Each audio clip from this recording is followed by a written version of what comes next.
నమస్కారం ఆధ్యాత్మిక వార్తావాహిని భక్తి విశేషాలకు స్వాగతం. వాడపల్లి శ్రీ భూసమేత శ్రీ వెంకటేశ్వర స్వామి ఆలయంలో 13వ వార్షిక బ్రహ్మోత్సవాలు ఘనంగా జరుగుతున్నాయి.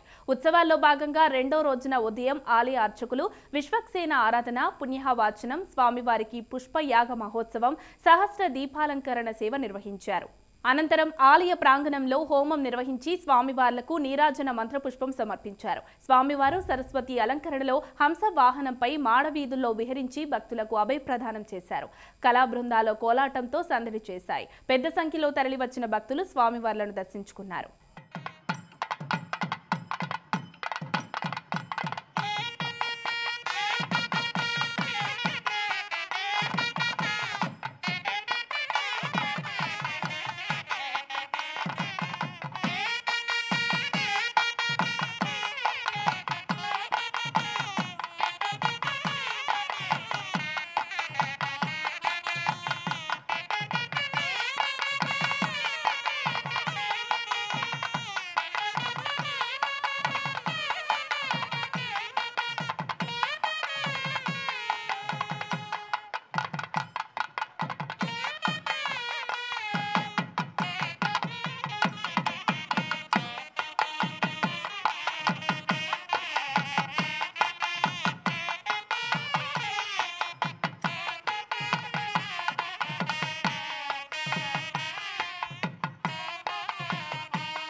తిరుమలలో భక్తుల రద్దీ కొనసాగుతోంది. శ్రీవారి దర్శనం కోసం వైకుంఠం క్యూ కాంప్లెక్స్ లో కంపార్ట్మెంట్లన్నీ నిండి కృష్ణతేజ గెస్ట్ హౌస్ వరకు భక్తులు బారులు తీరారు. ఇక టోకెన్లు లేని భక్తులకు శ్రీవారి సర్వదర్శనానికి 20 గంటల సమయం పడుతోంది.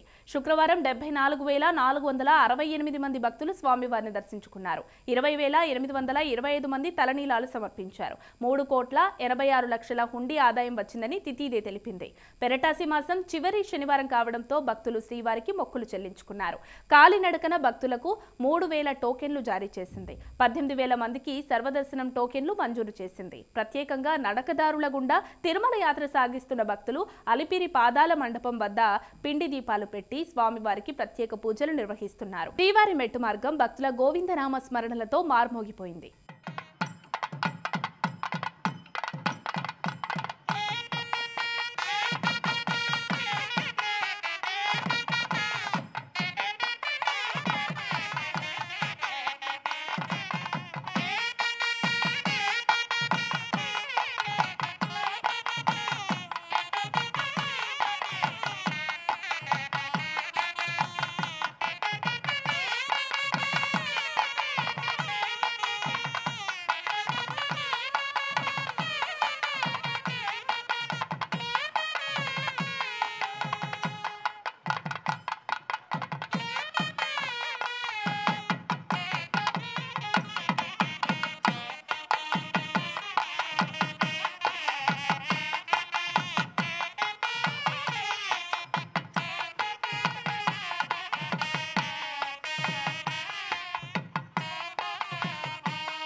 కలియుగ ప్రత్యక్ష దైవమైన శ్రీవారికి అభిషేక సేవను ఎప్పుడు నిర్వహిస్తారు?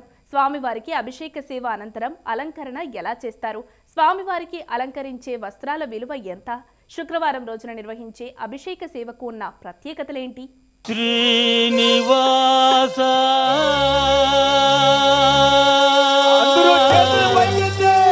గోవింద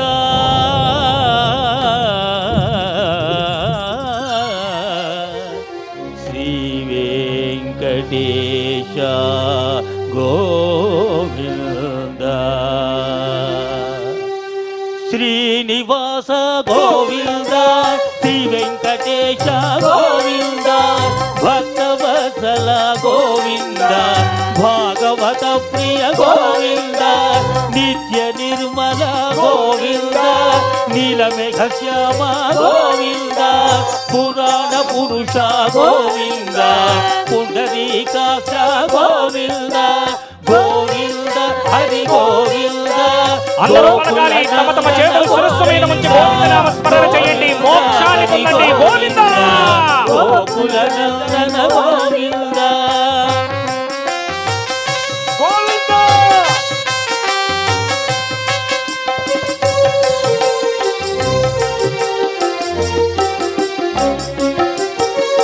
నందనందన గోవింద నవనీత చోర గోవింద పశుపాలక శ్రీ గోవింద పాప విమోచన గోవింద దుష్ట సంహార గోవింద దురిత నివారణ గోవింద శిష్ట పరిపాలక గోవింద కష్ట నివారణ గోవింద గోవింద హరి గోవింద గోకుల నందన గోవింద గోవింద హరి గోవింద గోకుల నందన గోవింద గోవింద గట్టిగా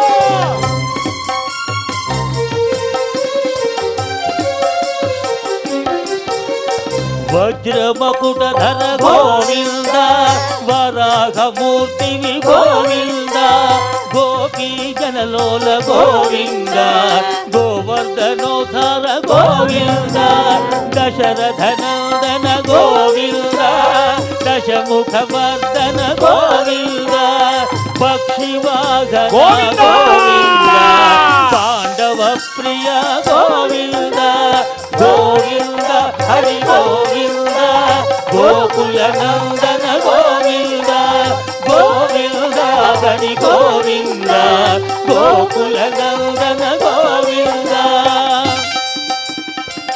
ఏడు కొండలవాడ వెంకటరమణ గోవింద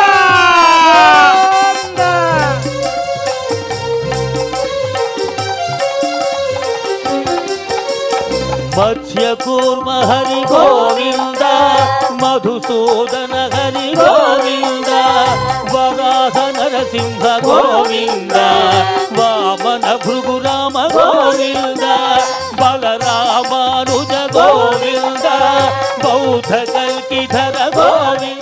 రత్నగిరి సత్యదేవుని ఆలయం వేలాదిగా తరలివచ్చిన భక్తులతో కిటకిటలాడింది. రత్నగిరిపై తెల్లవారుజామున పెద్ద సంఖ్యలో వివాహాలు జరిగాయి. రాష్ట్రంలోని పలు ప్రాంతాలలో వివాహాలు చేసుకున్న నవదంపతులు కూడా వారి బంధుమిత్రులతో కలిసి సత్యదేవుని ఆలయానికి విచ్చేశారు. వీరంతా సత్యదేవుని వ్రతం ఆచరించి స్వామివారిని దర్శించుకున్నారు. దీంతో నవదంపతులు వారి బంధుమిత్రులు పెద్ద సంఖ్యలో విచ్చేసిన భక్తులతో స్వామివారి ఆలయ ప్రాంగణం, విశ్రాంతి మండపాలు క్యూలు నిండిపోయాయి. సత్యదేవుని దర్శనానికి 2 గంటల సమయం పట్టింది.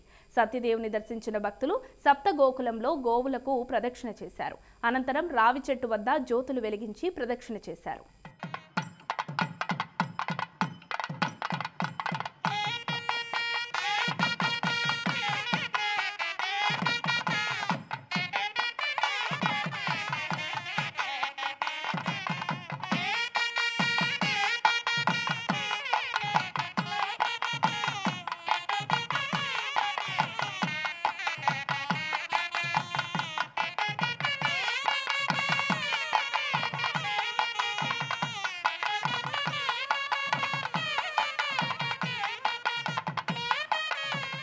మహబూబాబాద్ జిల్లా గార్ల మండలం మర్రిగూడెంలోని శ్రీ వేట వెంకటేశ్వర స్వామి ఆలయంలో బ్రహ్మోత్సవాలు ఘనంగా జరిగాయి. ఉత్సవాలలో భాగంగా శ్రీదేవి భూదేవి సమేత శ్రీ వెంకటేశ్వరునికి తెప్పోత్సవం కన్నుల పండువగా జరిగింది. తొలుత ఆలయంలో వేద మంత్రోచ్చారణల నడుమ ప్రత్యేక పూజలు నిర్వహించారు. అనంతరం శ్రీ వెంకటేశ్వర స్వామికి గరుడ సేవ జరిగింది. ఆలయ ప్రాంగణంలోని కోనేటిలో స్వామి అమ్మవార్లకు తెప్పోత్సవం నేత్రపర్వంగా జరిగింది. జంగారెడ్డిగూడెం పారిజాతగిరి వెంకటేశ్వర స్వామి ఆలయం భక్తులతో కిటకిటలాడింది. చిన్నాయిగూడెం గ్రామానికి చెందిన రాధేశ్యాం భజన మండలి ఆధ్వర్యంలో సీతారామ కళ్యాణ గానామృతం నిర్వహించారు. ఈ భజన బృందం 5 గంటల సేపు భజనలు, కీర్తనలు ఆలపిస్తూ తమ గానామృతంతో సీతారాముల కళ్యాణాన్ని వైభవంగా నిర్వహించారు. పారిజాత గిరి పర్వతం చుట్టూ భక్తులు ప్రదక్షిణలు చేశారు.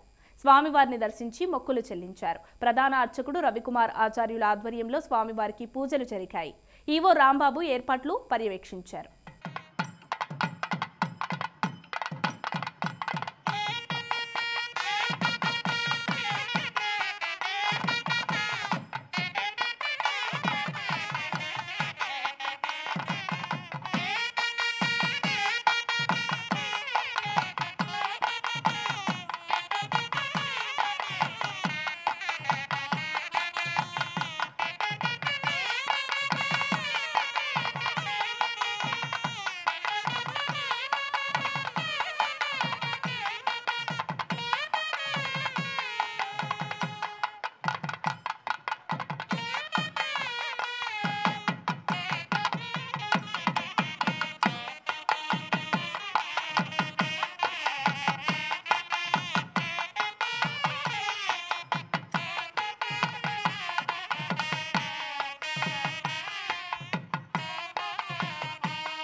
యాదగిరిగుట్ట లక్ష్మీ నరసింహస్వామిని high court chief justice Aparesh Kumar Singh దర్శించుకున్నారు. పోలీసుల గౌరవ వందనం అనంతరం ఆయనకు సిపి సుధీర్ బాబు, జిల్లా కలెక్టర్ హనుమంతరావు స్వాగతం పలికారు. High court chief justice Aparesh Kumar Singh ఆలయానికి చేరుకోగా ఆలయ ఈవో రవినాయక్ స్వాగతం పలికారు. స్వామివారిని దర్శించుకున్న ఆయనకు అర్చకులు వేదాశీర్వచనం చేసి స్వామివారి చిత్రపటం, తీర్థప్రసాదాలు అందించారు. వేములవాడ శ్రీ రాజరాజేశ్వర స్వామి దేవస్థానం అనుబంధం ఆలయమైన శ్రీ భీమేశ్వర స్వామి దేవాలయంలో ఆర్జిత సేవలు ప్రారంభమయ్యాయి. ప్రభుత్వ విప్ ఎమ్మెల్యే ఆది శ్రీనివాస్ లాంఛనంగా ప్రారంభించారు. రాజన్న ఆలయంలో ప్రత్యేక పూజలు నిర్వహించిన అనంతరం కళ్యాణ ఉత్సవ మూర్తులను దేవాలయం నుండి భీమేశ్వర స్వామి ఆలయం వరకు పల్లకి సేవలో ఊరేగింపుగా తీసుకువచ్చారు. శ్రీ భీమేశ్వర ఆలయంలో సంప్రోక్షణ గావించిన నిత్యాన్నదాన సత్రం పై అంతస్తులో నిత్య కళ్యాణాన్ని ప్రారంభించారు. శ్రీ భీమేశ్వర స్వామి ఆలయంలో కోడెను కూడా కట్టివేశారు. అనంతరం ప్రభుత్వ విప్ ఎమ్మెల్యే ఆది శ్రీనివాస్ మాట్లాడుతూ మొదటి కోడెమొక్కును చెల్లించుకొని అభివృద్ధి పనులు నిర్విఘ్నంగా కొనసాగాలని స్వామివారిని వేడుకున్నారు.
శ్రీ రాజరాజస్వామి ఆలయంలో అభివృద్ధి విస్తరణ కార్యక్రమంలో భాగంగా వచ్చేటువంటి భక్తులు భీమేశ్వర ఆలయంలో దర్శనం చేసుకునేటువంటి కార్యక్రమం ఈరోజు బ్రాహ్మణోత్తముల చేత, వేద పండితుల చేత రాష్ట్ర ప్రభుత్వ పక్షాన తగిన ఏర్పాటు చేయడం జరిగింది. వేములవాడ రాజరాజస్వామి సన్నిధిలో గౌరవ ముఖ్యమంత్రి రేవంత్ రెడ్డి గారి నాయకత్వంలో గౌరవ దేవాదాయ శాఖ మంత్రులు కొండ సురేఖ మేడం గారు, జిల్లాకు సంబంధించిన మంత్రులు పెద్దలు పొన్నం ప్రభాకర్ గారు, శ్రీధర్ బాబు, చాలా మంది పెద్దల సమక్షంలో, భక్తుల సమక్షంలో నవంబర్ 20వ తేదీన భూమి పూజ గావిపై చేసుకుని అభివృద్ధి పత్రులు తీసుకుపోయే క్రమంలో ఇప్పటికే 47 కోట్ల రూపాయలతో రోడ్డు వెడల్పు సంబంధించిన విస్తీర్ణ కార్యక్రమం చేయడంతో పాటు శృంగేరి పీఠం వారి సూచనలతోటి పలుమార్లు వారి ఆదేశాలు, వారి సూచనలతోటి ఆలయాన్ని విస్తరించే కార్యక్రమాన్ని ఈ రోజు నుంచి ప్రారంభం చేసే సందర్భంలో అక్కడ పనులు జరుగుతున్న సందర్భంగా శ్రీ రాజరాజ స్వామివారి సన్నిధిలో ఏకాంతంగా సేవలు యథావిధిగా సుప్రభాతము నుండి మొదలుకుంటే, వేకోజాము మొదలుకుంటే రాత్రి వరకు కూడా అన్ని కార్యక్రమాలు యథావిధిగా జరుపుతూ ఆ సమయంలో వచ్చేటువంటి భక్తులకు ఇక్కడ ప్రాచీన కాలం నాటి భీమేశ్వర ఆలయంలో ఏర్పాట్లను, భక్తులకు దర్శన భాగ్యాన్ని కల్పించే ఏర్పాటు, అర్జిత్ సేవలకు సంబంధించినటువంటి ఏర్పాట్లు చేయడం జరిగిందన్నమాట సందర్భంగా చెప్తూ కాణిపాకం శ్రీ వరసిద్ధి వినాయక స్వామి వారు సిద్ధి బుద్ధి సమేతుడై ఆలయ మాడవీధుల్లో స్వర్ణరథంపై విహరిస్తూ భక్తులను కటాక్షించారు. స్వామివారి ఉత్సవ మూర్తులకు ఆలయ కళ్యాణ వేదిక వద్ద ప్రత్యేక పూజలు నిర్వహించి స్వర్ణరథంపై అధిష్ఠించి ఊరేగించారు.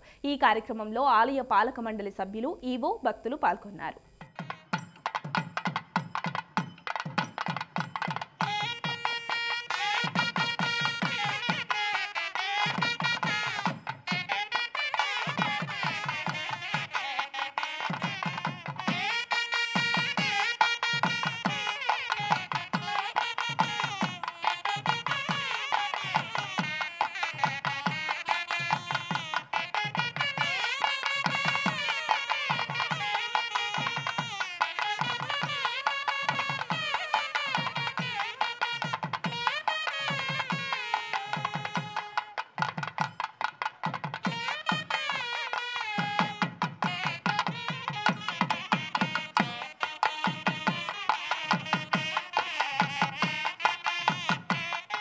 నెల్లూరు జిల్లా శ్రీ జొన్నవాడ కామాక్షితాయి అమ్మవారి ఆలయం నూతన ధర్మకర్త మండలి పాలకవర్గ చైర్మన్ సభ్యుల ప్రమాణ స్వీకారోత్సవం జరిగింది. ఈ కార్యక్రమానికి ముఖ్య అతిథులుగా నెల్లూరు ఎంపీ వేమిరెడ్డి ప్రభాకర్ రెడ్డి, కోవూరు ఎమ్మెల్యే వేమిరెడ్డి ప్రశాంతిరెడ్డి హాజరయ్యారు. ఆలయ చైర్మన్ గా తిరుమూరు అశోక్ రెడ్డిని నియమించారు. చైర్మన్ అశోక్ రెడ్డి సభ్యులతో పాటు ఆలయ ఈవో శ్రీనివాసరెడ్డి ప్రమాణ స్వీకారం చేయించారు. ఈ సందర్భంగా ఎంపీ వేమిరెడ్డి ప్రభాకర్ రెడ్డి మాట్లాడుతూ ఆలయ అభివృద్ధికి ప్రణాళిక సిద్ధం చేయాలని నూతన కమిటీకి సూచించారు. ఇవి ఈనాటి భక్తి విశేషాలు. తదుపరి ఆధ్యాత్మిక వార్తావాహిని భక్తి విశేషాల్లో మళ్ళీ కలుద్దాం. అంతవరకు సెలవు. నమస్కారం.